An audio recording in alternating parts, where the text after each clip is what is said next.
Raíces de la fe.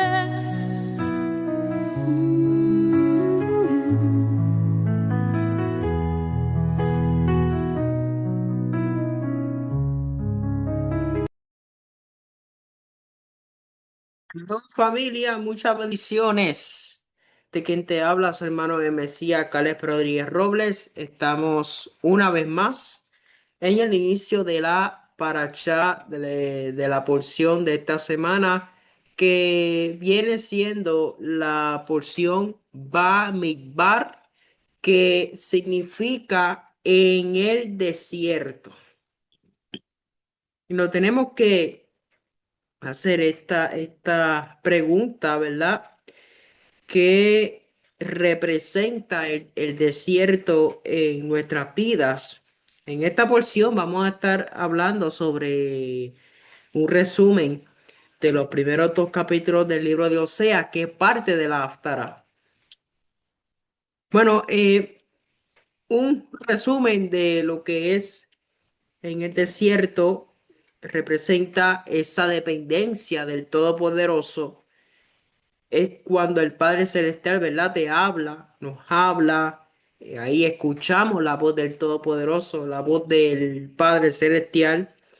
Y eh, algo que el libro de Números habla es respecto cuando el Padre organiza al pueblo, las cuentas, las tribus. Ahí vemos que viene siendo lo que es la orden, la identidad y el tabernáculo como el centro.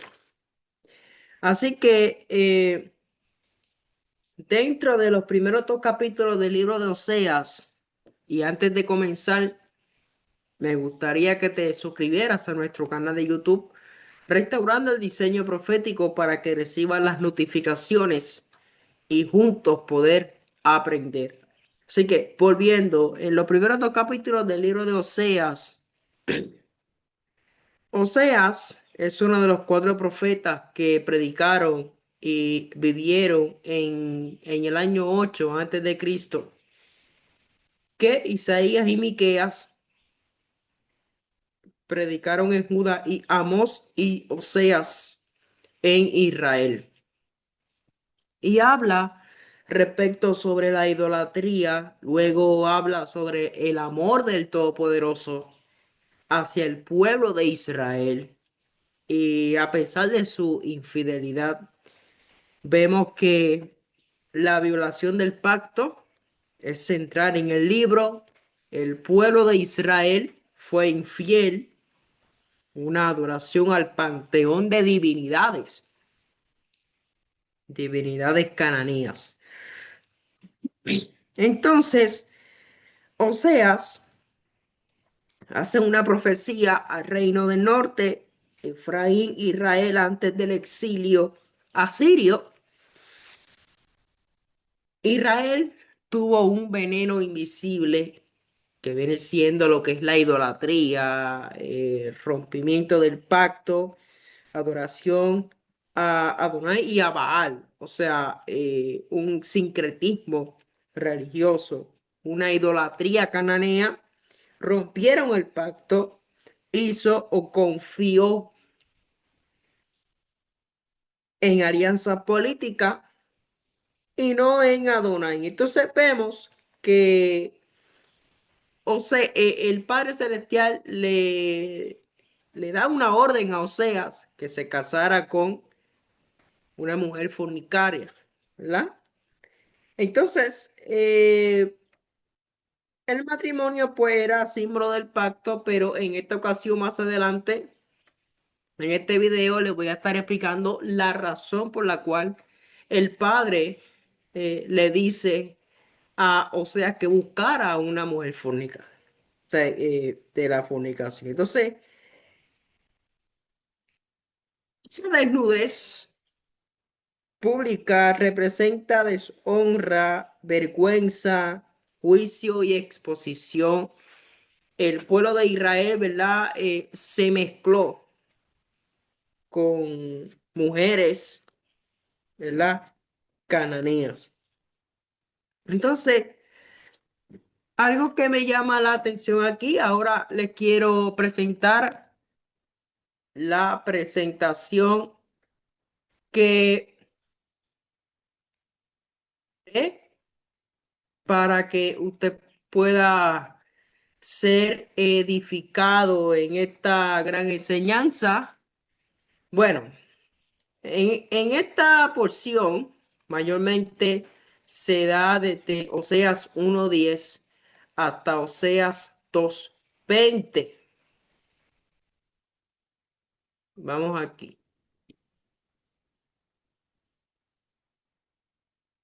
Oseas 1:10 hasta Oseas 2:20, restauración, pacto y amor redentor. El contexto histórico vemos esa decadencia espiritual, la decadencia moral, la idolatría hacia Baal. Se habla sobre el profeta Isaías, profeta Amós, profeta Miqueas, paisaje de Israel y el siglo 8 antes de Cristo, ¿verdad? Esto es un resumen dentro de esta porción. Entonces, dice, el matrimonio como símbolo del pacto, Berit, era sagrado en Israel. La relación entre Dios y su pueblo se comparaba con el vínculo matrimonial. La infidelidad espiritual hacia otros dioses se equiparaba al adulterio, que viene siendo, ¿verdad?, una traición al pacto sagrado establecido con Adonai. La cultura agrícola de Israel estaba ligada a rituales de fertilidad y dioses falsos como Baal. El desierto, Babylbar, representa el espacio de prueba y encuentro íntimo con Adonai, lejos de las distracciones idolátricas. Dentro de la literatura judía, el judaísmo del primer siglo interpretó profundamente el mensaje de Oseas. Los sabios vieron en el pacto matrimonial un reflejo del Berit entre Adonai e Israel. Eh, Literatura como el Midrash, el Targum y los comentarios antiguos revelan una esperanza mesiánica latente en estos textos proféticos. Por ejemplo, interpretaciones rabínicas sobre el pacto matrimonial y la restauración divina de Israel como esposa infiel redimida. Uso de Oseas en el judaísmo del segundo templo, lectura litúrgica sin enseñanzas sobre el arrepentimiento, es decir, sobre la teshuva, sobre el retorno,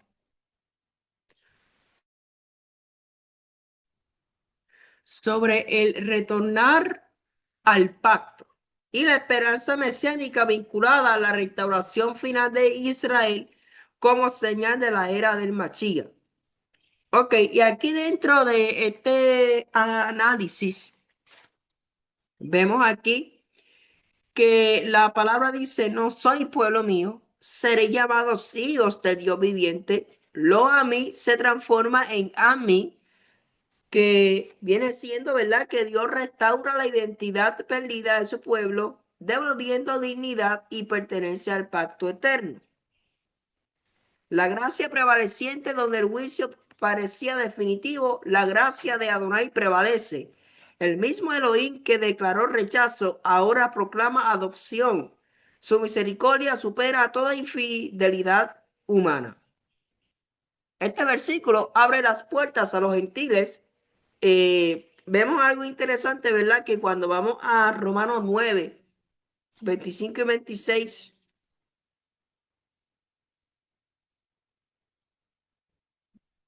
el apóstol Pablo cita eh, Romanos 9, 25 y 26. Perdón, Pablo cita Oseas 1:10 en Romanos 9, 25 y 26, revelando que la restauración de Israel prefigura la inclusión de todas las naciones en el pacto.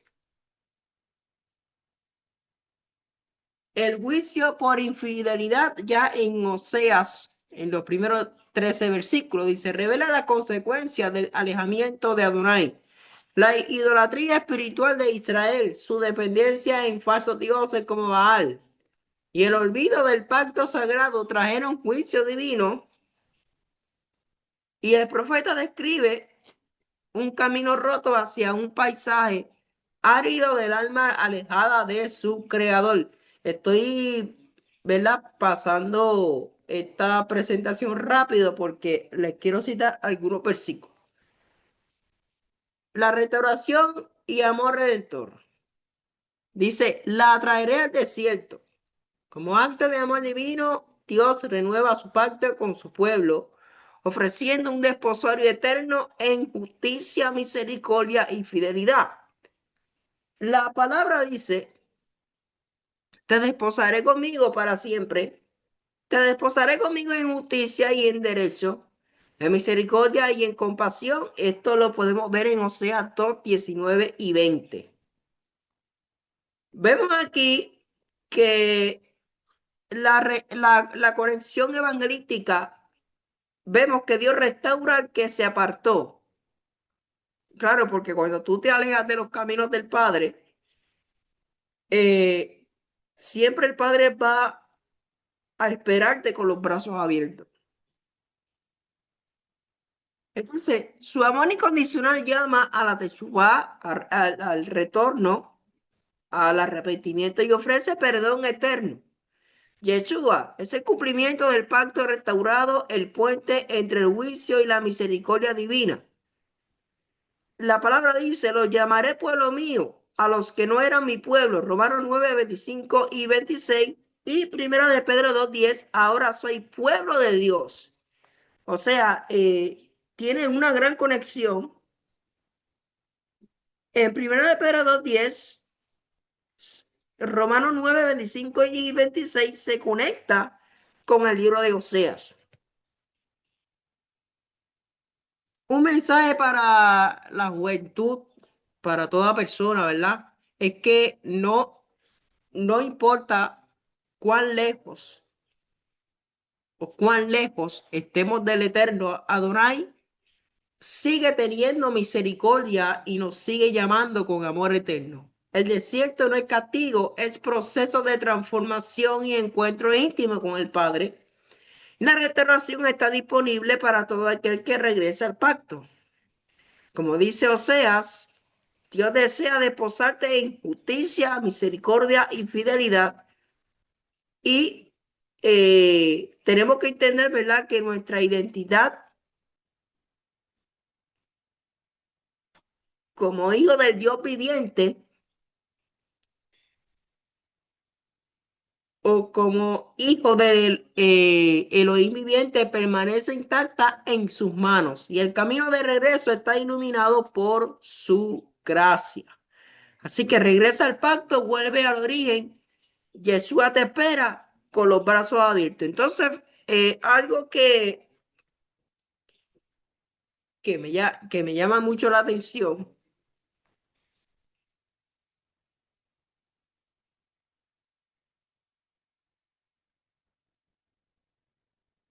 Ok. Entonces, me llama la atención porque nos tenemos que hacer entonces esta pregunta del por qué el Padre Celestial le pide a Oseas, o sea, que se case con una mujer fornicadora. ¿Ves?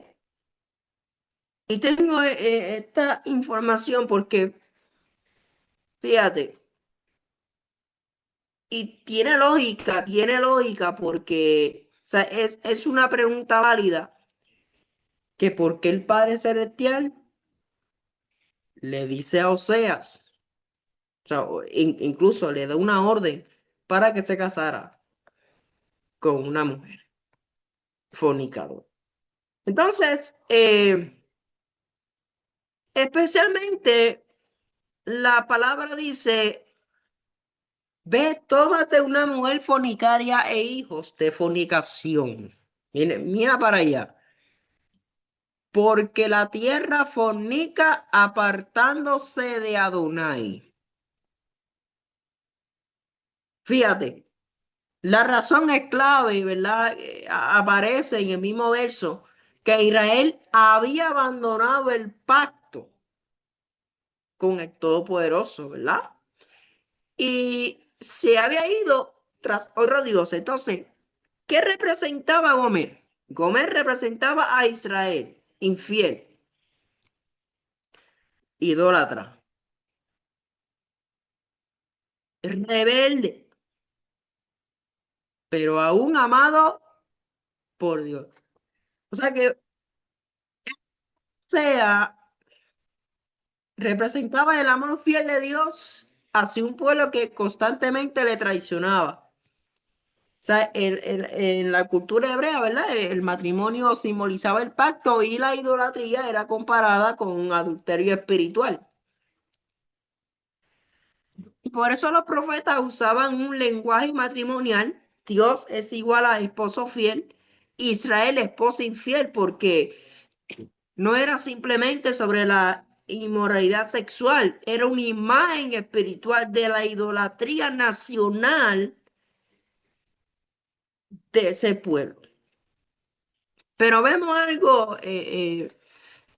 algo interesante porque obviamente, ¿verdad? Dios no aprobó el pecado de Gomer, sino que Dios mostró cuánto duele la infidelidad espiritual y cuán grande es su misericordia para restaurar al que vuelve en techo. ¿Ok? Entonces, es bien interesante porque el Eterno quería darle a Israel una imagen visible de cómo ellos lo estaban tratando espiritualmente, ¿verdad? Era una profecía viviente, no era solamente un matrimonio. Entonces, la razón principal está aquí porque la tierra fornica apartándose de Adonai, porque Israel decía amar a Dios, pero seguía a Baal, mezclaba idolatría, rompía el pacto. O sea, tenemos que entender que la idolatría es adulterio espiritual, que ahí vemos que Israel iba tras otros dioses y por eso Gomer simboliza a Israel. Entonces, ¿quién era Gomer? Gomer es una figura femenina del antiguo pacto, conocida como la esposa del profeta Oseas, ¿verdad?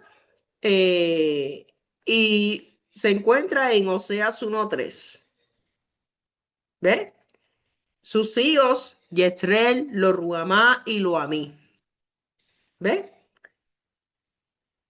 Entonces, es bien interesante porque Oseas sufrió rechazo, traición, dolor emocional. ¿Ve?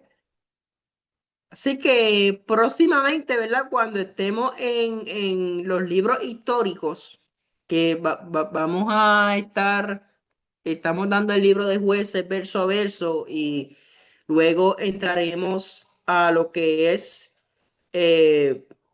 los libros históricos, luego los profetas y luego el nuevo pacto, ¿verdad? Por parte eh, de los evangelios, los apóstoles y todas esas cosas. Los apóstoles y también, ¿verdad? El libro de Daniel, entre otros. Así que para mí, ¿verdad? Sería un gran privilegio poder dar estas enseñanzas, así que ayúdenme a orar. Y en conclusión, en esta porción, ¿la? Se habla del censo, se habla de